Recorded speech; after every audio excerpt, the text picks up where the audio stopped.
Hello, Editing Truman here. I just want to let you guys know before you heard this one that there's going to be a lot of coughs that got picked up by the mic, and we were both a little under the weather this week, and I'm just sorry about that, so I'm just letting you guys know ahead of time. Thank you.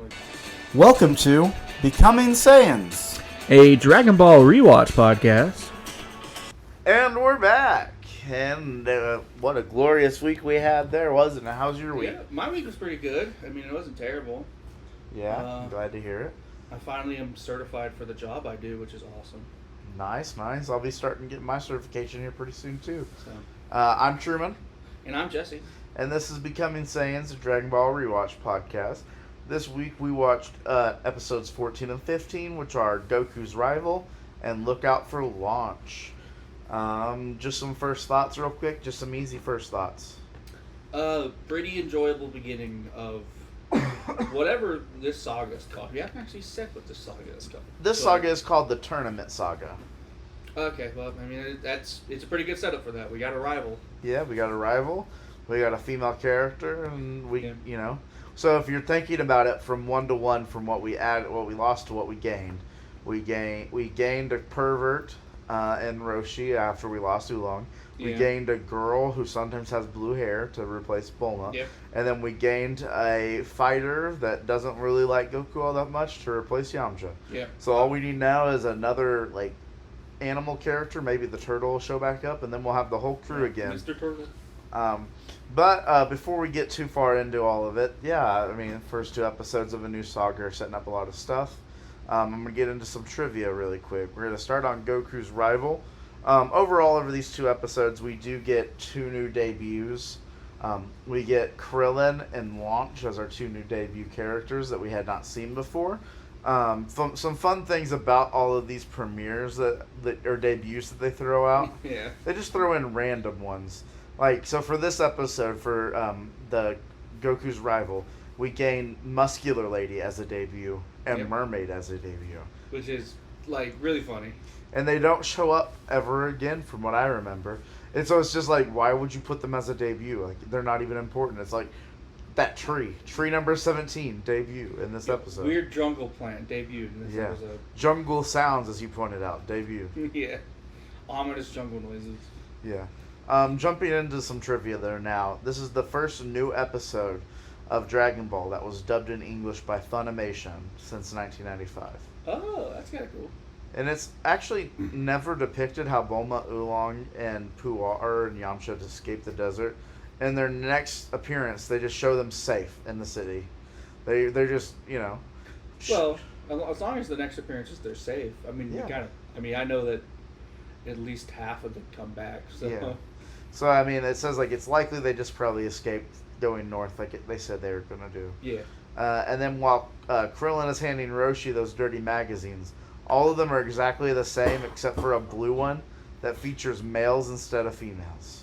Which is the one he flips out about. Yeah. And the kids are like, oh no, there it is, good. In the edited dub, the dirty magazines are all altered, and the women are altered to wear clothes, and the word dating is added to the cover of the most prominent one. So those are all the trivia we have for Goku's Rival. Moving into Look Out for Launch, there is a little bit more trivia on that one. This is another one that has those crazy debuts where it says Tall Man debut. We do get a cameo from a character, which we'll explain in the trivia. I get the Tall Man one because at least he had maybe 5 to 10 lines of dialogue. Yeah, and then you've got Grenade makes a debut. Grenade was the one we were laughing at. Yeah, the whole time when she pulls the pin on the grenade, I'm like, oh my gosh, it's Grenade's debut. Oh my gosh, I bet he's so nervous. Oh man, he was so nervous he exploded with nerves. Yeah.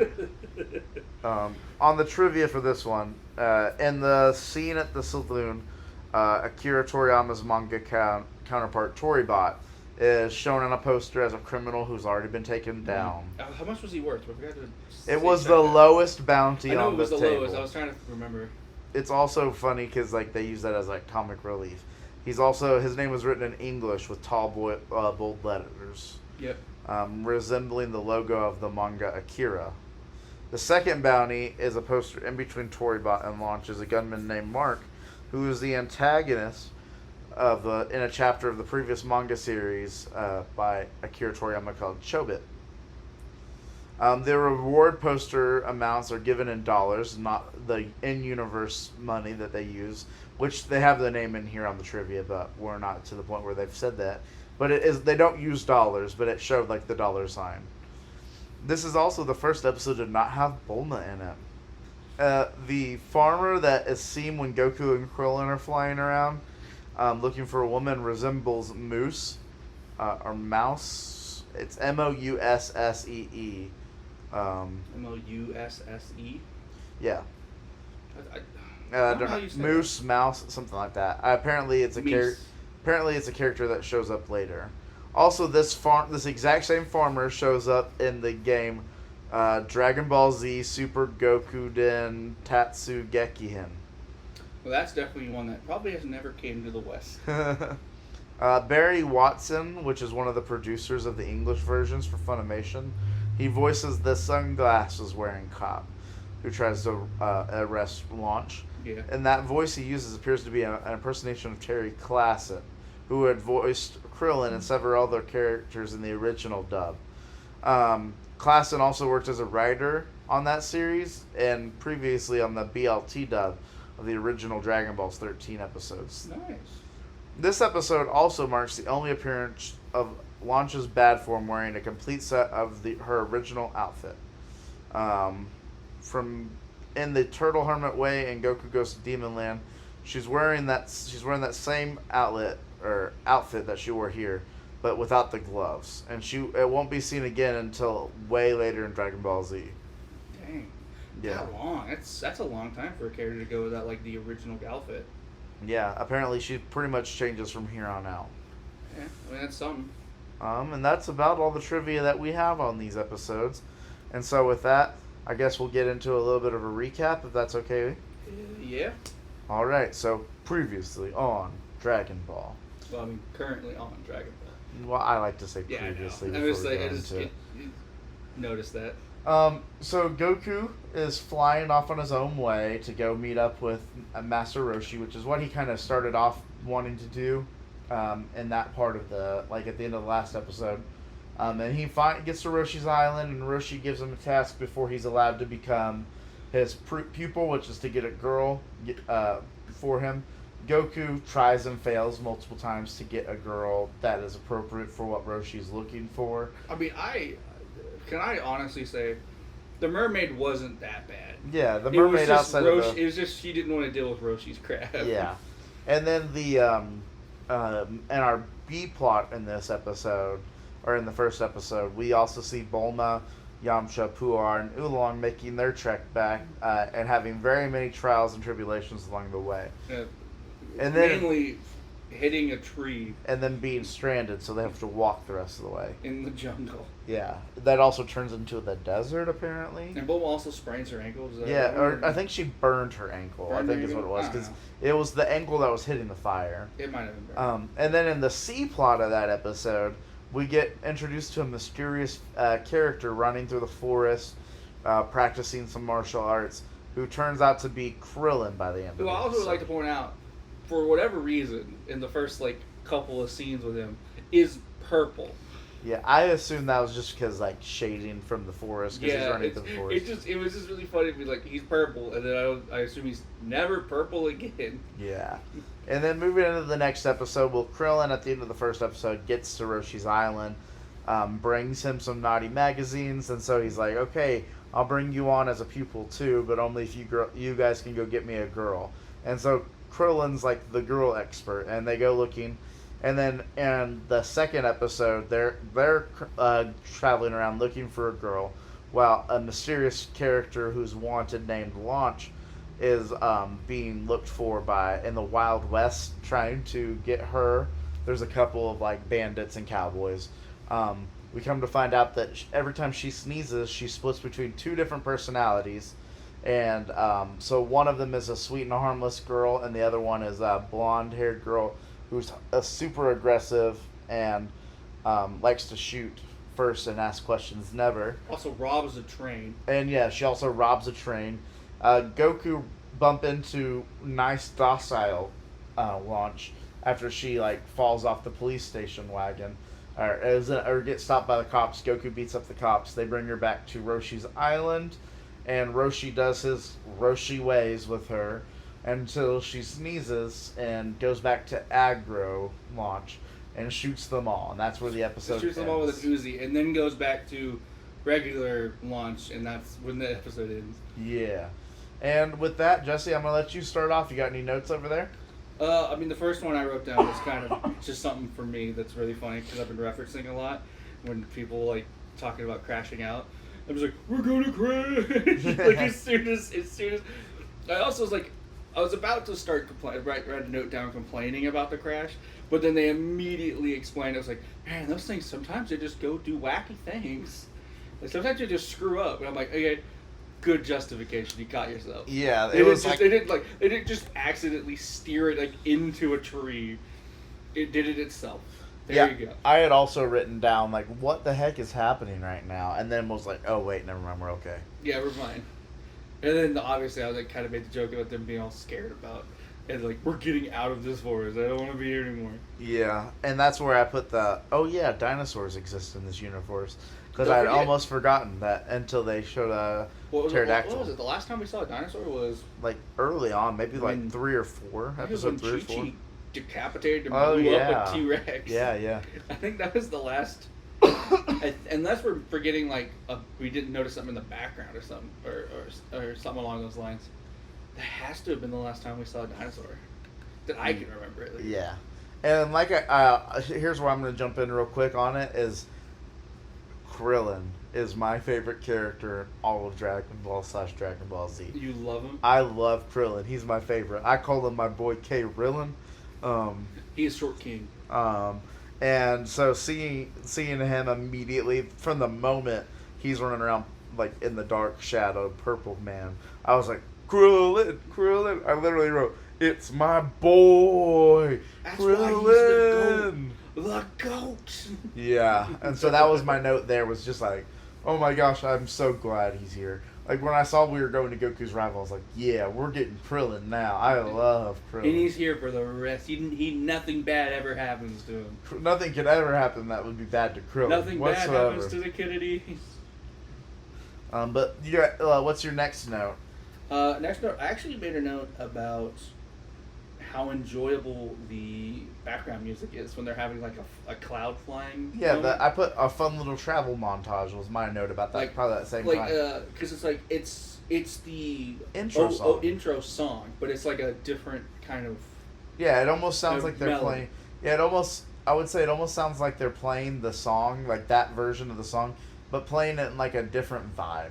So like like instead of being like epic intro, genre. It's like. Yeah, it's like instead of epic intro anime, it's like soothing, like East Asian music, you know? It is a bop. And even without having the lyrics, like just like the instrumental and just how it's arranged, I immediately noticed it. I'm like, that is so groovy. It reminded me of like Chinese buffets, and not in a bad way, like in a really fun way. You're just relaxing. I'm sitting there getting myself some just decent Chinese food. Oh, I was going. I'm not gonna say a buff like most buffets aren't like gourmet, but they are really good. Crab rangoon. Yes. Crab rangoon. 6 plates of crab rangoon. It is obligatory. I have to eat at least 6 pieces of crab rangoon. Yeah. At minimum, if I go to a buffet. Yeah. My next note was, of course, we're gonna get more Roshi being a pervert, because like, why wouldn't we? I wrote Roshi. Gosh darn it! Come on, man. What are you doing? Let me count how many times I wrote stuff about the pervert. I wrote 1, 2, 3, 4 over these 2 episodes, and that's not counting every time he does something perverted.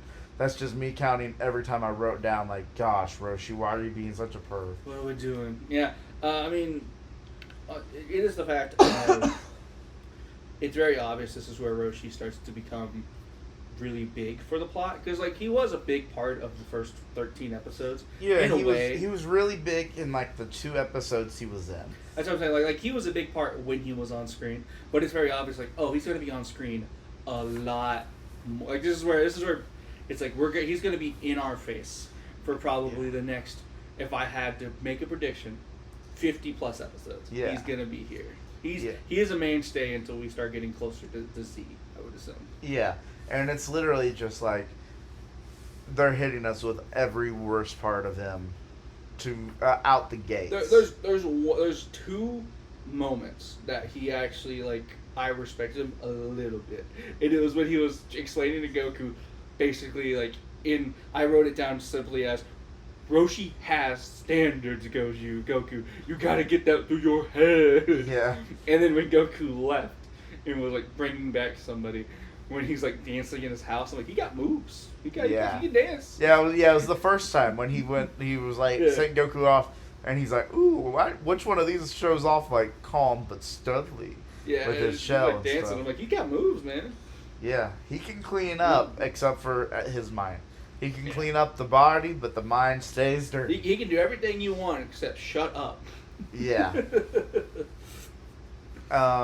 Because that first one, of course he's being a pervert. It's him watching the, like, workout, like, 80s workout video. I was like, why is he not answering, like, me at the door? Oh, no, it's just being Roshi, man. Yeah. One and I think two that's and when I one wrote and the two. Roshi gosh darn it.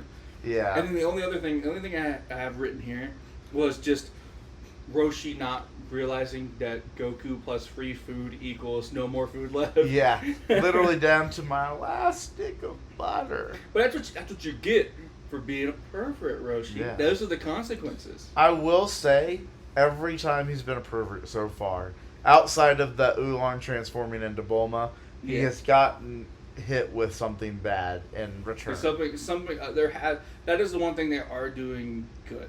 Yeah. Is setting the standard of, if you are perverted, something bad will happen. At least in the ways that Roshi. Yeah. I think Oolong has gotten away with it maybe once, and that was like when he got the panties from the dragon, because it was the only justifiable one. Yeah. In air quotes, where it's like, you saved the world, we can give you a pass on this. Yeah, and even then it's like, how perverted is it to get a pair of panties that have never been worn They're before? like super clean and perfect. It's like, if you go to the store, you can buy them. That doesn't make you a pervert. It's not like you got it from a vending machine in Japan. Yeah. Which those exist. Yeah. And it's, you know what? Honestly, I'm never gonna use it, to each his own. Yeah. I thought it was funny the smash cut where it's like, they're probably having fun in the city already. Smash cut to them walking through the desert. The desert. That was a good one. Walking the wrong way, apparently. Yeah, that's the big thing. Somehow walking the wrong way for what seems like miles. Yeah. And then they also see Krillin running across the desert. Yeah. It's like, what's that? Probably a sandstorm. Yeah. And it's just Krillin. Yeah, and I, again, love Krillin. He's my favorite. All right. I say he's my favorite, but he's, out of these, like, original characters, he's the one that I attached to the most. I was like, this guy is cool. I like him.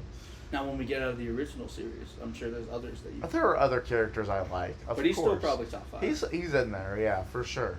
And then my next note was, the payment is a slave, question mark? Like, I don't understand what the premise of getting a girl is. The payment is Roshi doesn't want to be stuck on an island with a bunch of dudes. That's what it seems like. But it seems like anybody can come to this island. Because what about the sunglasses crocodile from like 6 episodes ago? He's just hanging out there. I mean, more than 6 episodes. But the sunglasses. Which, by the way, it's disappointing. We still haven't seen Sunglasses Crocodile. I'm actually very sad. I hope he comes back. I will remember when I was reading the trivia in that episode, it says he comes back in a later episode. I didn't tell you the name of the episode or what was going on because it would be spoilers, but he does show up in a later episode. So Hope it's not just to like be a background death or something. I won't. It seemed like he played a pretty prominent role from what I read. Yeah, okay. Nice. I love that Goku is so base that he misunderstands everything. Yeah. Like, oh, you want a girl? Let me go find the strongest girl ever. She must be cool. Yeah. And then it's like, and then Roshi showing in the pictures, they're like, which one of these girls do you like? And he's like, Goku's like, I mean, I like them both. I like them both. And he's like, no, this one. He's like, I don't understand why you want that one over that one, but okay, whatever works for you, master. Yeah, and I'll remember that. I mean, to be fair, to be totally honest with He Goku, got the perfect. He got it perfectly. for the waist up. I mean, he did exactly what Roshi told him to because he pretty much got the perfect girl for in that picture. From a headshot perspective, yeah. And honestly, again, Roshi could have made the mermaid work, except she actually has standards in how she's talked to by men. And also could escape really easily because he lives in the middle of the ocean. Yeah. If he lived in the middle of the desert, mermaid had no chance. Definitely, not at all. Yeah. But living in the middle of the ocean, she could easily get away. Yeah. And that's about all the notes I had on the first episode. I don't know if you had any more. Yeah, I didn't have a whole lot because most of it was just like absorbing the information that was coming in, but there wasn't anything like noteworthy. Yeah, because most of the information is just like, okay, we're getting introduced to characters in this episode that are probably gonna have I could assume if we're taking an entire episode to meet them, are going to have a decent enough role in the coming 20 plus episodes. Yeah, and then I guess to end it, Krillin gets to the shore. Krillin gives him the dirty magazines. And then is recruited to go help Goku find somebody for Roshi, because Roshi's like, I trust this man. Yeah. And that's when we jump to the next episode. And that's where they start talking about how they're going to go off to find a different girl, because Roshi's able to trust Krillin with that, because Krillin brought the dirty magazines. Krillin, this dude knows a ball, bro. Yeah. He knows ball. He's a ball nowhere. But I'm going to focus on the B plot I guess the A plot of this episode. I would say Goku and Krillin is the B plot of this episode. Yeah, it's one of the first times where Goku has been in a B plot. And I mean, like, they kind of when they merge hard. But the A plot I would say is mostly launch based. The A plot is, it's why I'm like, we're taking this amount of time to like meet these characters. They are important. Yeah. They are very important. And so, you've got Launch living in the middle of nowhere in the Wild West. You've got, why is there just a random part of this area where there's just like a, one of those old school Wild West towns with the swinging doors, the tumbleweeds. Yeah, that's what I was looking for. Regular old trains. The barkeep has a shotgun. The only thing modern about this area is that the police aren't carrying like 6-shooters and riding horses. Yeah. The police and actually that, have and that launch has like a freaking, what was it, like a moped type of thing? Like a unimoped thing, like a mall cop on steroids machine. Yeah. And a rocket launcher, and a grenade, Uzi. An Uzi pulls out the Uzi. Yeah, but even like the bartender had just like an old westy looking shotgun. Yeah, like a Smith & Wesson shotgun or something. Yeah. It's like everything about this area, this one area in particular in the Dragon Ball universe, is just set in the 1890s.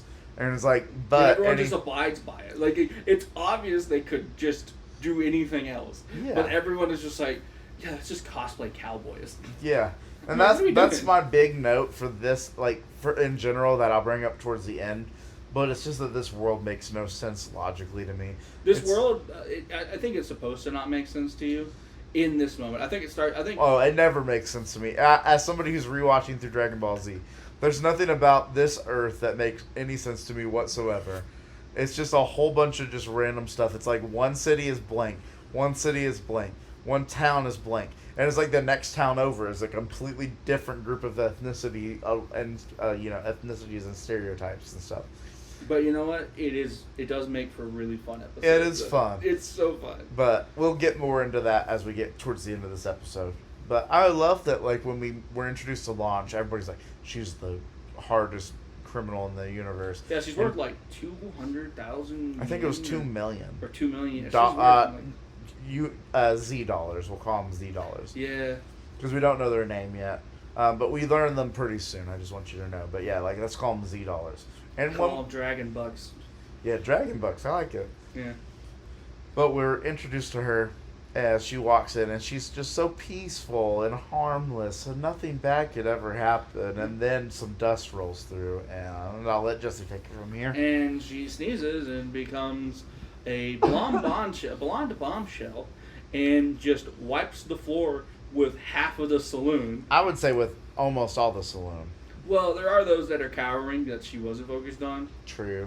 And it was also, mostly those three plus the bartender. But she wipes the floor with the people who came there to, get her. Who also, I like to point out, like tall guy or tall man. Yeah.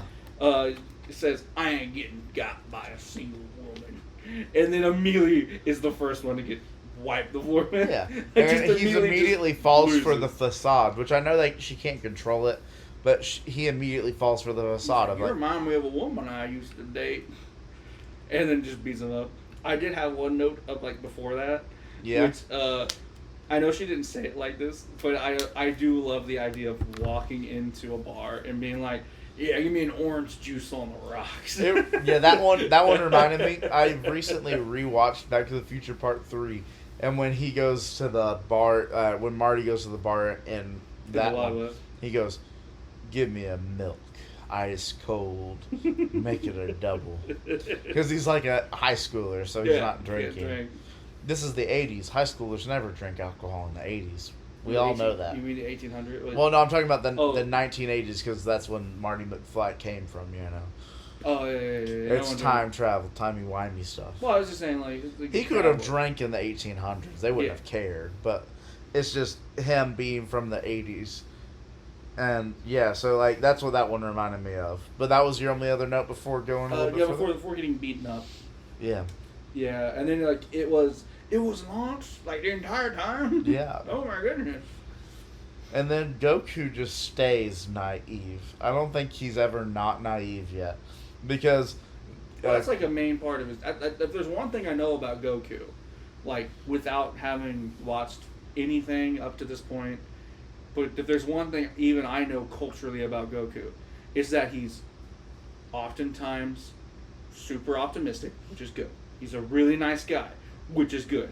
But he is not street smart at all. Yeah, it's and like... you could argue 90% of the time, he's not even book smart.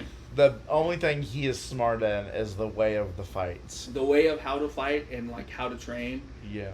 And just being a good person. He's smart at being a good person. Yeah. He will always do the right thing. Yeah.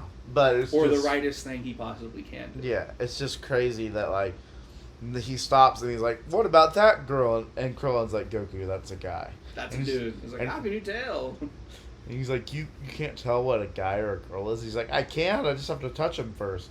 Just calling back to the whole crotch slapping incident of 1987. Is that the crotch slapping night of 87? Yeah. And then I love that, like, when we get to the launch blowing up the train, and she is getting off with the police chase. She blows up the first police car, or like something happens to the first police car. I think he gets got by the grenade. Oh yeah, grenade. The debut of grenade. Let's go. Blows up the first car. He's really nervous. He's probably never come back again. Yeah, and then in the second car, she screams so loud when she turns around to shoot it that the car yelps like, oh. Yeah, the car jumps out of its britches. Yeah, and that was my next note. Was just like she can scream so loud that she scares the car. How loud was she? Well, she was so loud that she could scare the car. The cars jumped in the air. Yeah. But we didn't hear her scream as Launch blew hair. Yeah. And Goku comes running because they just happen to be in the same area, which is like plot convenience, but whatever. I'm not mad about plot convenience. Yeah, I mean, at this point, if we were going to get mad about plot convenience, you're probably not going to like certain, a good chunk of plots in this show. Yeah, it's like, If there's the Dragon Balls are literally just plot conveniences to where they can reset the universe every time something bad happens by the end of the show. Yeah, it's like blank came down and blew up half the Earth. Well, let's get the Dragon Balls, and then we can just re-rich the Earth back to the normal. Yeah, if there's one thing anime does really well, it's plot conveniences. Yeah, and I mean, like, that's not one I'm gonna point out as like that's like a Cinnamon Sins crap. It's like, oh, they just happen to be flying by, and it's like, yeah, it's fiction. It's how you write a story. Yeah, they just happen to be in the same place, right time. Like, we knew as soon as we saw Launch for the first time. And, like, saw her running away. It was like, okay, well, obviously that's who they're grabbing. Yeah, and that's going to be the prominent girl that they get to Roshi. Yeah. And she's just crazy enough that it might work, you know? Yeah, she has just enough problems that it's not going to matter. she's interesting, I would say.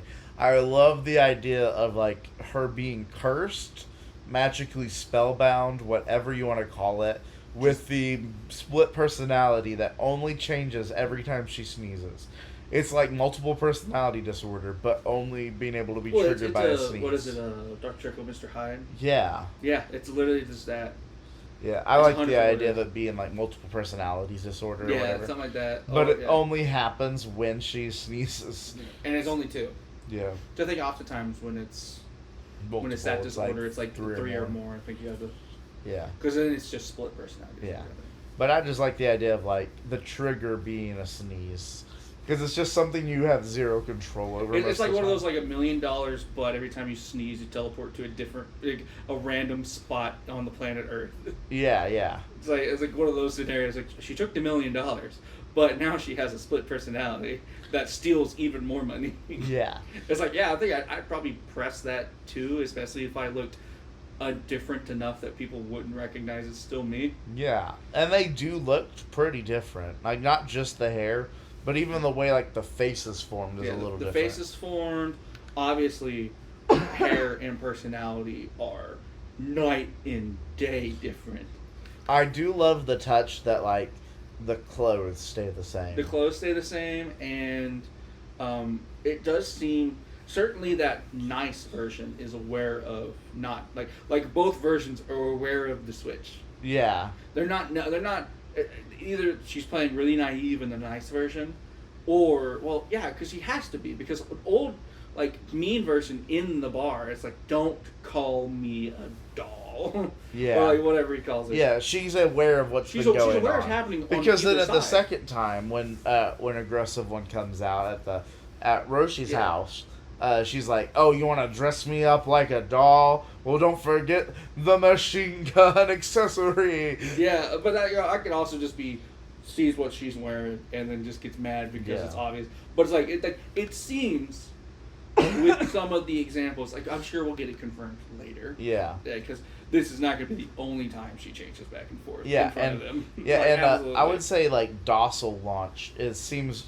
mostly unaware of what's been going on. She knows that the switch happens, but she's not aware of what happened when she wasn't in charge. She's definitely the most unaware of what happened. Yeah. But she also does know alter ego me, really bad person.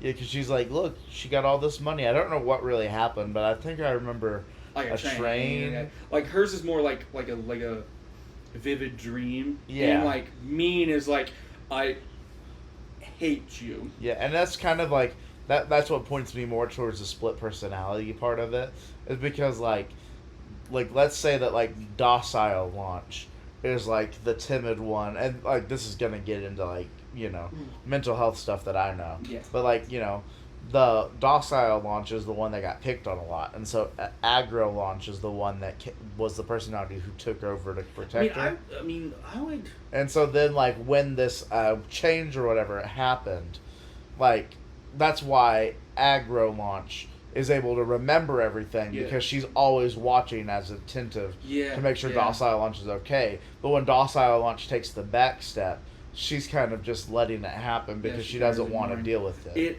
actually, like, now we're like talking about it a little bit more. I think a more apt way to describe it is specifically how they handle Moon Knight in the TV show. Yeah, I mean it's that's a very great way to do it. It's because I'm not 100% certain, but I do think mean like Moon Knight Mark.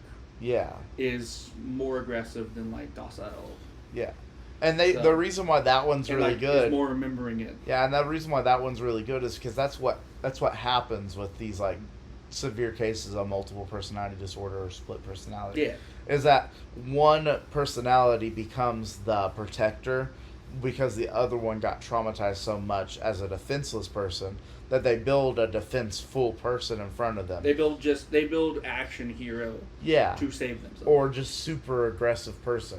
Yeah. And that's what I like. And I know this is reading too deep into Dragon Ball, but like into that's really character archetype. But it's an honest discussion to have, because people like there's you can reference things like these because they happen in real life. Yeah. But like it's easier to reference And it's, fictional characters who Yeah. portray it. Because I don't know people with the disorder. I don't know the disorder, but like I don't see a lot of people complaining that it like misrepresents. Certainly Moon Knight, because it's the Yeah. one most mainstream now. Misrepresents the disorder drastically. Yeah, they would say Split did Yeah, with the Split, whole yeah. monster. Yeah, like, Split's, there's not like Split's the one they complain about. Yeah, Moon Knight, they're Yeah, pretty because okay with it doesn't seem like Mark Spector has like a enhanced ability when he turns into the other version. Yeah. He's just more skilled. And, like, and in well, Split, also- the freaking monster comes out and the main like- character gains like 3 feet of height and loses like 800 pounds of weight and just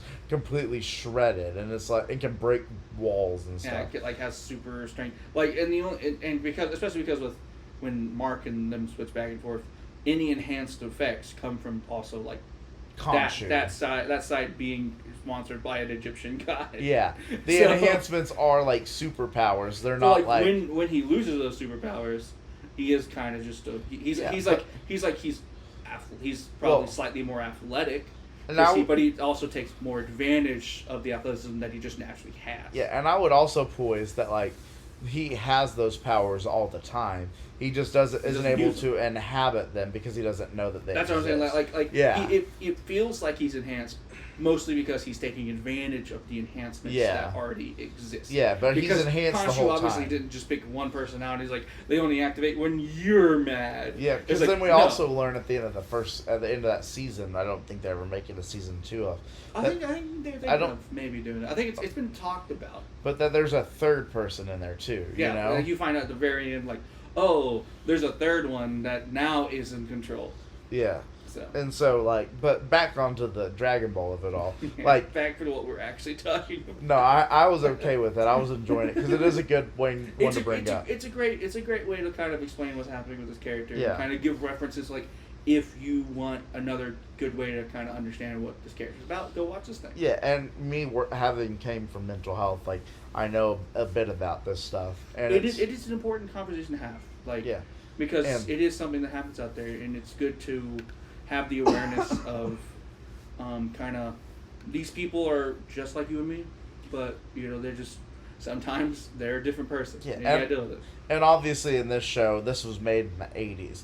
There's less knowledge of that stuff in general, and she's obviously played up for laughs. Or like but- played up for the effect of Yeah, and of and the it's the character. comedic effect But it still goes mostly. about in like at least in this episode, it still does it in a tasteful way. Yeah, I wouldn't Like, say it's like she's a butt of the joke, but it It's- is played for like comedy of the like comedic effect of like they got shot by a Uzi because the mad one came out. yeah, and then like the docile one comes out while she's on the police chase, and so He's like, help me, I'm Yeah. so scared. yeah, and then when they dress her up, she's so docile and naive she doesn't realize what they're doing, and then the aggro one comes out and it's like, no, tell me this, and like the whole scene where the bee is flying around and like just happens to get your nose. Which and I also like this conversation brings me to my next couple of plot points that I wrote down in notes. The main one being, it seems, if I'm to understand how it was animated and made, docile one at least can sit on the cloud, Yes. which is like, okay, I can almost guarantee you angry one can't, but it's cool that like there is that distinction of the personalities. Like obviously we haven't seen angry one try to get on the cloud yet, Yeah. but it is confirmed docile one can sit on it, Krillin cannot, but Yeah, and it's because, as Goku points out, why don't you just think nice thoughts and quit Yeah. thinking bad thoughts?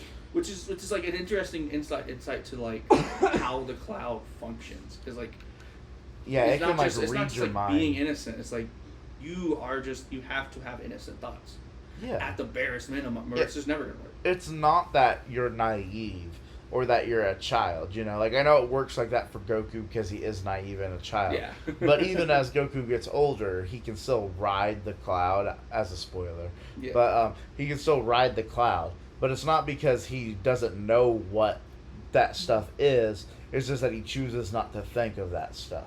It's not. He doesn't make it his entire personality. Yeah, he does not think of it, It's think of important. stuff in a bad way like that.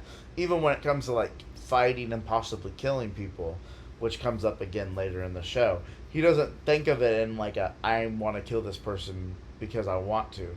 He's like, I have to kill this person because he's gonna destroy, or they are gonna destroy everything. It's a one person versus 2 billion people. Yeah. Argument. It's like he doesn't kill unless it's necessary. That's obvious even this early into the entirety of canon. Yeah. It is obvious Goku is not going to attack or kill or any of that stuff unless you, especially in his justification, deserve it. Like those policemen deserved it because they were attacking what he thought seemed as an innocent girl. Obviously, he's wrong. Yeah, but I mean, obviously he's to wrong. be fair, Docile Launch is an innocent girl. Yes. She did not rob But the you can't, place, sadly but- cannot arrest angry Launch without getting Docile Launch. And that is true, yep. Yes, but it is definitely one of those things where it's like he's just. It always goes back to the fact that Goku is just a legitimately good person. Yeah.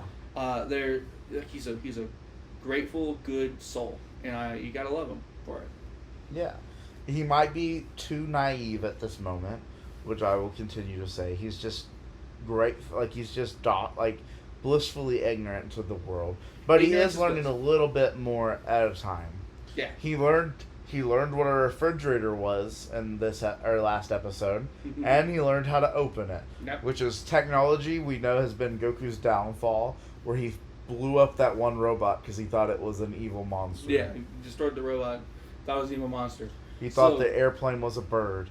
He thought the house that she threw out was like evil. It was Like a monster. Yeah. he's learning. He is learning. He's like, well, he walks around the corner. He's like, is this what he's talking about? And then he opens it up, finds all the food, and again, it comes right back to the Goku. Yeah. Putting free food in front of Goku. Free food plus Goku equals no more food. Yeah. It's like, And- it's the easiest. But of course, Roshi has not seen Goku around food, so Roshi does not know that. Yeah. He does now. Roshi learned it the hard way. Yeah. Like every good old person learns it around Goku. It's like you learn. There's two things to learn about Goku. He's probably one of the strongest beings on the planet right now, currently, And he can put that food without down. training, and he will eat you out of house and home. Yeah. He'll eat an entire village out of house and home. Yeah.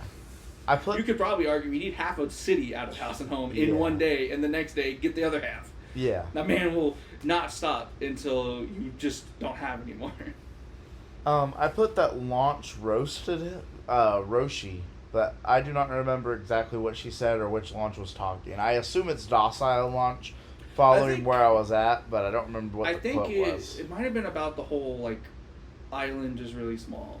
Oh, It's like a yeah, short that's walk. what it was, yeah. it's like, that's the only moment where she says Yeah, like a 'cause- joke at his expense. Yeah, because Roshi's like, You oh, want would to you take a want to romantic take walk a around romantic my walk? island? And she's like, oh, well, it won't be very long of a walk, But sure.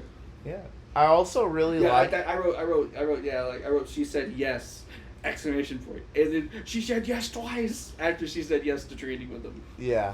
I really like the distinction, not to come back to Launch again, but the extinction the distinction between the voices where like Docile Launch talks like a almost kind of like Aubrey Hepburn type of character, like Talks- that transatlantic accent. Talks like quintessential pretty girl. Yeah, like, oh my gosh, I can't believe this. I'm so happy. like helpless young woman superhero swoops in and love interest. And then you've got Aggro Launch, who talks like a New York gangster from the 1950s. Talks like she's about to probably go fight some aliens. You know, like, it's like she's gonna go beat up some people in an action movie.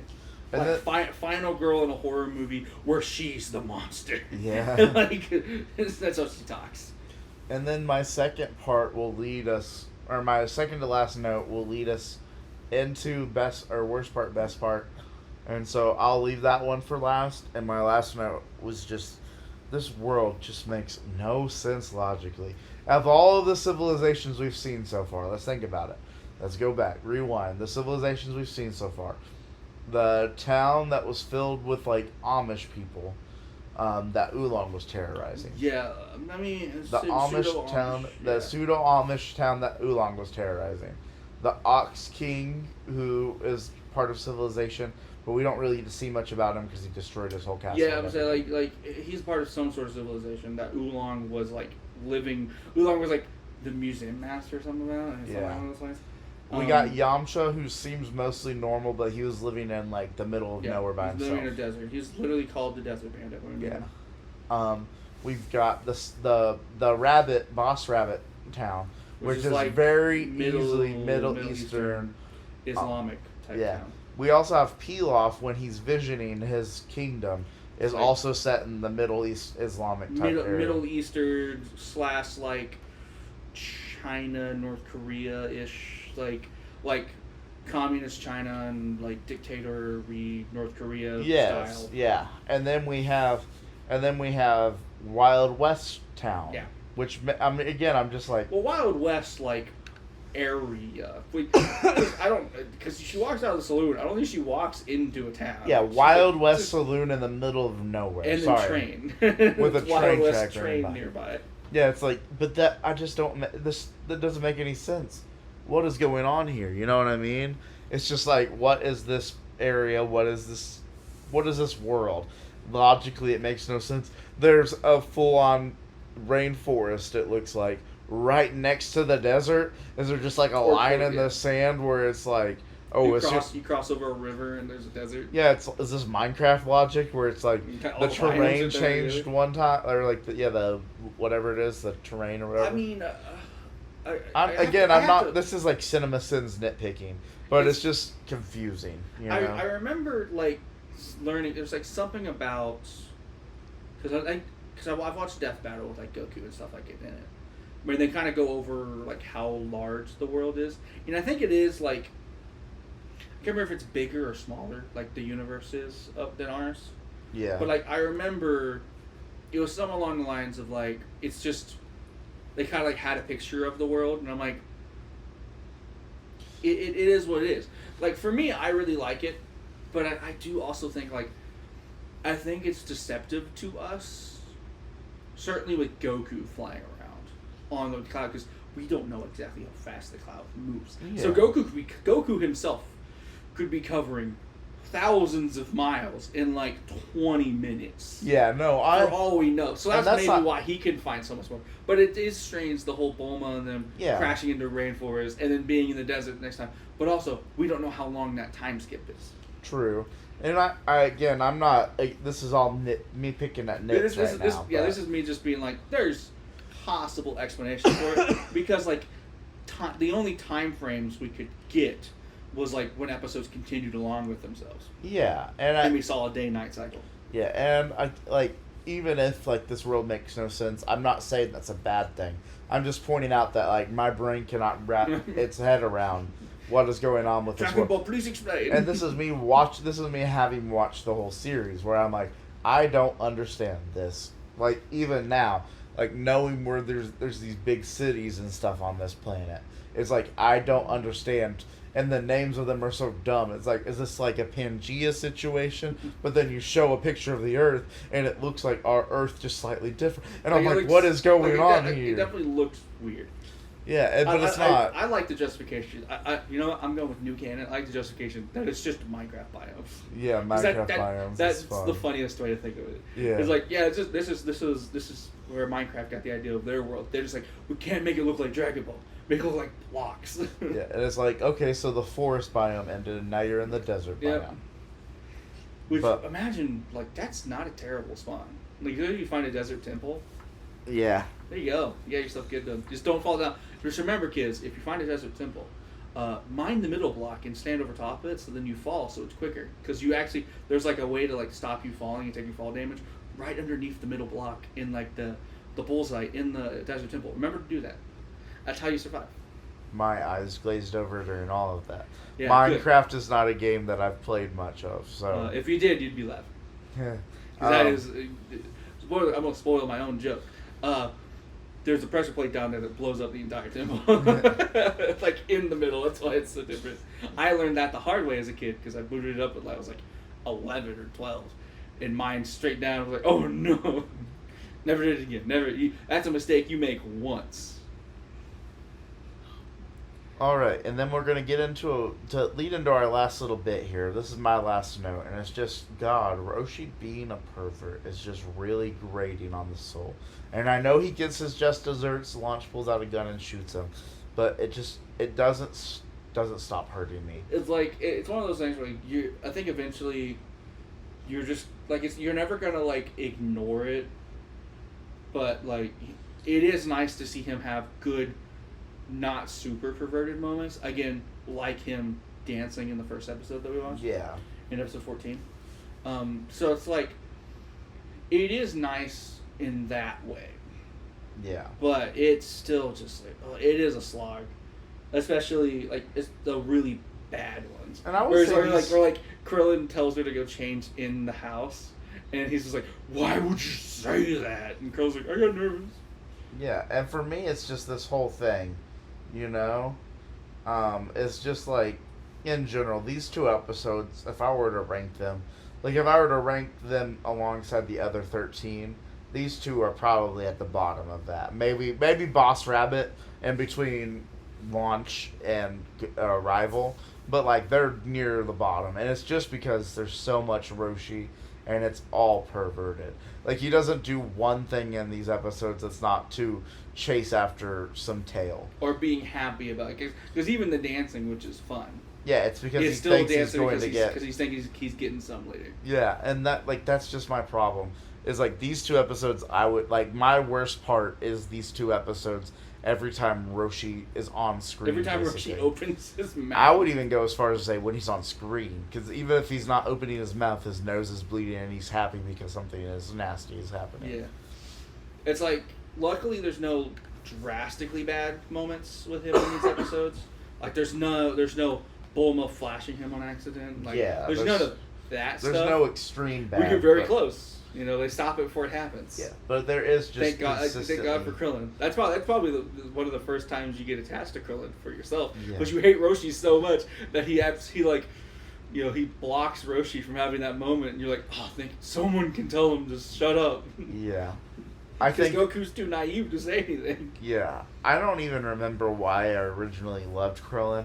I know why it is now, but it's for stuff I can't tell you. Stuff way later. Yeah, but the reason I just, like, I don't remember why I fell in love with him so much. But, like, that's obviously my best part of these 2 episodes is just, Krillin's in the show now. Yeah. My boy K-Rillin is in the show now. And that just makes me happy. What would be your worst part? My worst part's very... I want to say, like, perverted moments with Roshi. But honestly, like, they don't, like obviously, like, that's the easiest answer to make, is anytime Roshi's being a pervert. But I don't really have anything I hate that you haven't really said. And it's also, like, on the flip side of the Roshi stuff, it's like, almost every time this episode, he immediately gets something bad happen to him. Yeah, it's like, he's happy he's getting... that first girl, it turns out that girl is kind of like just gonna absolutely just crush him if she touches him. Oh, he thinks he's really happy because he finally taught Goku how to find the right girl. Then he finds a mermaid and gets punched in the face. Yeah. The only time he gets away with it is when Krillin brings those naughty magazines. And even still, he gets, flashed by some dudes in a magazine. Yeah, that's true. So even still, he gets his just desserts in that moment. Yeah. Which is really interesting. Why does Krillin have a dude magazine? Never addressed. Not my problem. Never explained. Purely, it's just an easy way to give Roshi his just desserts. It just looks like Krillin heard, he likes naughty magazines. Let me go to the store and grab as many of them as I can. And someone, like, put one of those back in the girl section. He's just having to do the part. But, yeah, that's a good justification for it. We'll go with that. Okay. But, like, I'm just like... I mean, you said everything that makes sense. Because everything else in these episodes, these episodes aren't fantastic, like, super strong, especially coming off of the end of last saga. Yeah. But that's kind of what you expect from the first couple episodes of the saga. Yeah, it's a slow burn. Because you're introducing people. You're introducing characters that will be with us for... I mean, Krillin, I know, is in it for the long haul. He's one of the characters I do know. Yeah, I know Krillin. I didn't know he came in this early. And you also never knew his name. You're like, I recognize him when he shows up in the intro, but like once they said, I'm like, oh yeah, I'm an idiot. That's Krillin. But like he's one of those characters like you just know him if you know enough about Dragon Ball, purely because I guess he's been around since episode Yeah. 14. Like, Yeah. I would never have guessed he came in this fast, but if you give me a guess of when he came in, I would assume he came in sometime in this series. Yeah. I guess I'm just gonna have to say what you said, because there's nothing beyond those that are drastically bad, because everything else, every rest of it is either Fine. pretty good Fine or just or fine. good. It's at expectation or slightly above expectation. Yeah, it's just, for me, it's just that Roshi stuff. I just can't stand the pervertedness. In this episode, it's like 80% pervertedness, and then 20% like fine to good stuff, in my opinion. Fine and good stuff. Yeah. Yeah, and the only saving grace that keeps these both from being absolute stinkers is that the second episode has a bunch of launch. Because even though I love Krillin, it's not like he does anything in these first 2 episodes that like warrant my absolute supreme joy. It's just me knowing what goes on with him later just makes me so happy that he's here now. Yeah, let's go, my boy. Yeah. And so, what would be your best part? Since I took Krillin, what's your best part? You know what? Best part. I think, I gotta say, I think there's 2 great parts for me. The first one is the really awesome joke of Goku bringing back super muscular woman first try, who, by the way, Never addressed how she got there either. Yeah. It's like, did she just jump? Could she fly on the cloud? Did Goku just grab her and hang her down from underneath the cloud? yeah, never, because at least Mermaid, you see her on the cloud. Yeah, and also, like, Mermaid is in the water there, you know, like... It's probably why he came back so fast with the Mermaid. Yeah. But that one just gave me a good chuckle when it happened. But I think it's pretty easy for me to pick. It's the introduction to Launch. Yeah. Like the introduction where you walk in the saloon and it's innocent girl, and then she just beats up everyone that was there to get her. Yeah. While getting an orange juice on the rocks. Yeah. Perfect. It's just, that, like... Again, I mean, if you look introduced at the timeline on this episode, we probably talked about Launch for 12 minutes, it feels like, out of this probably even hour. Longer. Probably even longer than that. Like, I mean, we definitely talked about the personality stuff with her for probably 10 minutes on its own. Yeah. With the people, with the references and everything else. Like, she's an honestly immediately introducing character to you, because you have this character who walks in, who's an innocent woman, an innocent girl, after you learn about the poster The and everything big else. bad character. And you're expecting the first girl you see to walk in be the big bad girl, big bad blonde girl, and then she walks in and you immediately can get all, like, within 10 seconds of the innocent version of her, you immediately get as much information as you should ever need to know about exactly what type of character this woman is. Yeah. And then the dust rolls in as she goes to drink the orange juice, and then you immediately find out why she had the most expensive bounty on the wall. She beats those guys up, she rides out, shoots a rocket launcher at a train, derails it, steals all the money, and then leaves. Yeah. And he's chased by the cops. He's going to kill all of the cops. Yeah. Theoretically kill all the cops, assuming she killed the people in the first one. Until she sneezes. Until she sneezes, and then Goku, because Krillin didn't do anything. Yeah. Goku bails her out by beating up the cops, and then takes her up to Roshi. Like, within this entire introduction to her, you know everything necessary to understand motivations and thoughts and processes of both versions of her. Yep. It's a perfect way to do an introduction. It's the way I'd want to introduce like a major D&D character to a party. Yeah. It's like, hey, this is a character you're going to keep your eyes on. Yeah. Boom. That's how you do it. We're going to take an episode and make her the A-plot, even though she's not Goku. Yeah. Which is crazy, because Goku's basically been the A-plot for the entire... or whatever plot Goku's a part of is the A-plot. He might not be the main character, because I would argue that Bulma is the main character of the first 13 episodes. But he is in that main plot for all 13 episodes. And then episode 14 he is too. And then 14 happens. And 15 happens. And Launch takes like center level for that. And it's like, if you're going to introduce a main character, there's two really good ways to do it. Number one, the way they did it with Krillin in 14, where you're just like, what the heck is up with this guy showing up randomly? And then it pops off. But you're seeing him do cool things throughout that. Or you have the the launch version where it's like, we're going to take a whole A plot and give it to this character so you know who they are. Yeah, and it's not just like we're gonna take all of this time to barely introduce this character. It's immediately you know what's up with the nice version. Immediately, as soon as you realize it's a naughty and nice, you know exactly what's up with the naughty version. Boom, you know this character. Yeah. You know exactly what's going on. You know exactly what they're about. Yeah. You know this character immediately. It's perfectly done. It's probably the best parts of these episodes is her. Yeah. Like her entire plot. Oh, easily. I 100% agree with you. You just love Krillin. I just love Krillin. So yeah, like you're like, I'm gonna let him take the best part, and I'm gonna take my best part. Yeah. Yeah, that's what these are. Our best parts, our worst parts. Yeah. And during our not to jump one more time, right before we close up, we talked before we jumped on the mics about doing something new, because I realized during the last episode last episode of the pod, we talked about the end of the saga, how fun it was to hear Jesse kind of try to guess what was going to happen next. Which is it's weird that it took us this long to be like, that's a good idea. But sometimes you just have you just gotta stumble upon it. Yeah, you gotta stumble upon something fun. And since he's never seen any of this, I thought it would be fun if we gave him the names of the next 2 episodes, and we let him try to guess what's going to happen. Yeah, let's see. We can call it Jesse Predicts. Jesse Predicts.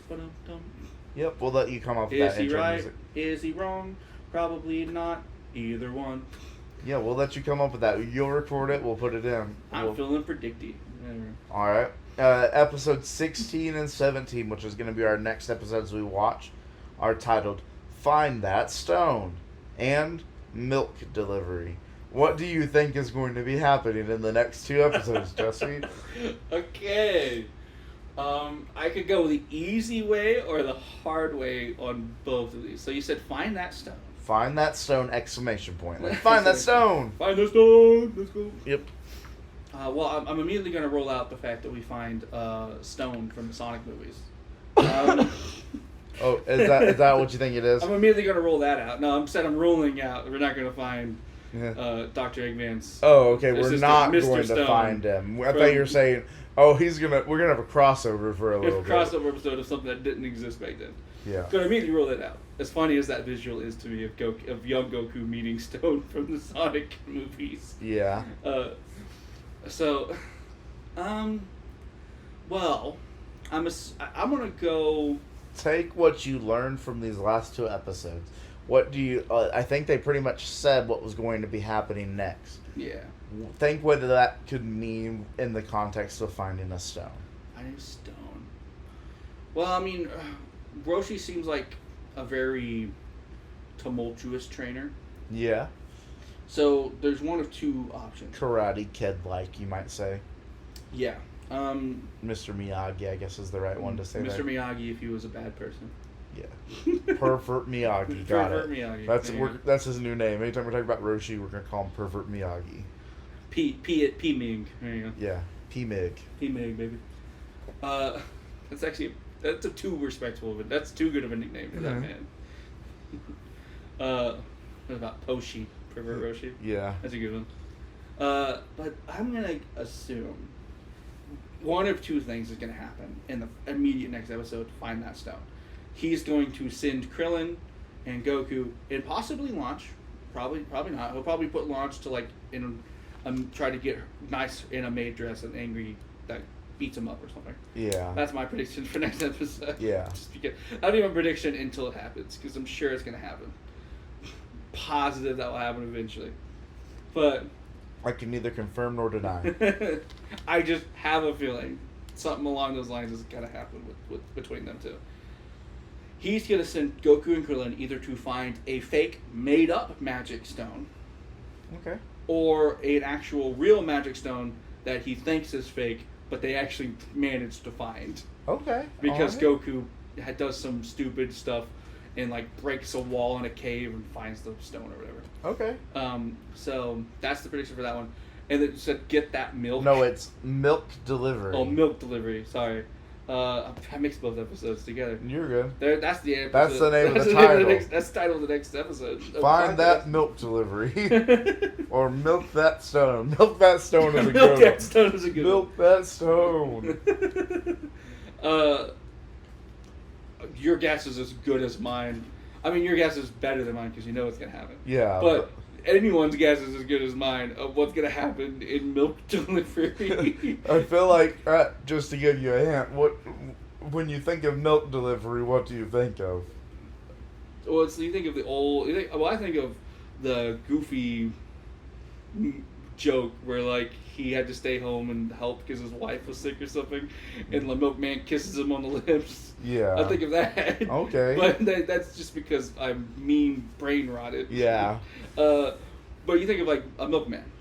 Yeah, okay. Milk delivery man. You know, he brings jugs in the morning, which I wish we still had because I would subscribe to that. RFK Jr. would too, I'll tell you that Yeah, much. he That would. raw milk delivery. Not raw milk. I don't think it was ever raw milk delivery back then. I think it was very much not that. I guess we will find out. I mean, But- if it's perfect time to roll out this prediction thing. When I saw the name of that next episode, I was like, oh yeah, this one's giving him nothing. what do you Find that stone, at least there's like direction. They're gonna go find a stone. Milk delivery, what? What is? It's like, are they fighting like a cow villain? Is that like they punch it and like milk comes out? What the hell? I don't. Okay. I like the idea of fighting Calville, and that's fun. I guess we'll see what happens next on our next episode. Of milk delivery. A big shout out to everybody who's been downloading us. We've really enjoyed doing this. This has been really fun for us. So I think we've been doing it now for about a month. I know we have more episodes out now, but yeah, I mean, I feel like we bulked a lot at the beginning. we so. bulked a lot at the beginning, so We might be. we bulked a lot at the beginning. We made like an extra episode or two. I think at one point we had 2 episodes. We were like 2 episodes ahead. Yeah. So. But I mean, I'm having a blast doing this. Like, we're committed to doing it at this point. Yeah, I know we both have a past of not finishing things sometimes. Yeah, but we're gonna get this one done. But we are we at the barest minimum. We're getting We through are the committed original Dragon Ball. for the next 151 episodes. Yeah. Beyond that, it kind of comes down to life. Yeah, You know, but love we and the will pursuit of happiness. We will finish this at some point. We will finish this. We will finish the original Dragon Ball. Yeah. And, and hopefully, there's enough people to kind of force us to keep going. Because I would love to. Dragon Ball Z was one I always knew I really wanted to get into. Yeah. Like that was a show that everyone talked about Mhm. when I was like in school and stuff. I remember having one of the video games for a while. The Game Boy games when I was, or at least I borrowed it from a friend at daycare a lot. Yeah, I don't remember ever owning a game. I don't for think I ever owned it, but I remember like that was my first like showing to me of Dragon Balls. Like, I think it was like an OG Dragon Ball Z game on the Game Boy Advance. Yeah, Like, get GBA. yeah. So yeah, like it's a universe I've always been interested into getting and like seeing. So, Yeah. but I mean, we are definitely committed for this. We are committed for the hopeful foreseeable future. The next As long as- 7 as long as- years as we get through this. Let's say you as know. long as Dragon Ball is around and it's watchable and attainable and podcasts are makeable and the world doesn't end, we are going to be making this, Yeah. which is exciting. It's so fun to sit down and do this.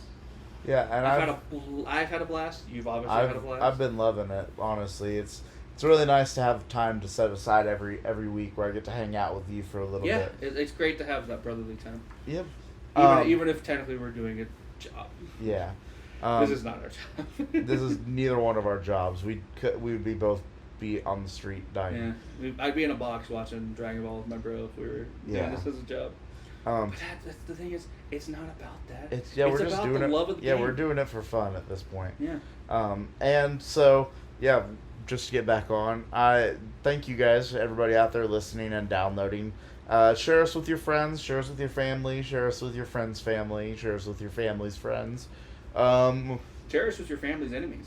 Yeah, share us with the people you hate the most. Yeah. Just somebody you've never talked to before. Just go through your Facebook friends list, send a DM to all of them Just with our link. type in your phone number and then change one of the last 4 numbers to a different number and just send it to them. There you go. Yeah, and say, if you don't share this with 5 people, the whole world's going to end and you're going to get cancer. Like, the IRS is going to arrest you. Yeah. If you don't listen to this specific episode. And, yeah, and then going back, all of our socials are Becoming Saiyans. We're on Twitter, we're on Instagram, we're on TikTok. We are on the Reddit. We're on Reddit now. I've joined the r/Dragon Ball Reddit if you want to reach out to me there. Nice. Did not know that one. Yeah, that's a fairly new one. I've just been jumping on there trying to boost our views on there. So just advertising. Yeah. Promo. And then we're on Gmail at becomingsaiyans@gmail.com. You can reach out to us there with fan letters, recommendations, fan support, questions, complaints, concerns. Yeah. We will listen to all of them, and we will try to implement as many of them as we feel we're possibly we'll listen to able all of them that aren't like obviously just people hating on us, hate on us. But if even those, we're gonna look at them. Trust me. Yeah, We'll read them. We'll read them, and we got might, thick enough skin; they're not gonna hurt us. Yeah. Anyways, I'm gonna go cry in the bathroom real quick. Yeah. And so, I've been Truman. And I've been Jesse. And the journey will continue.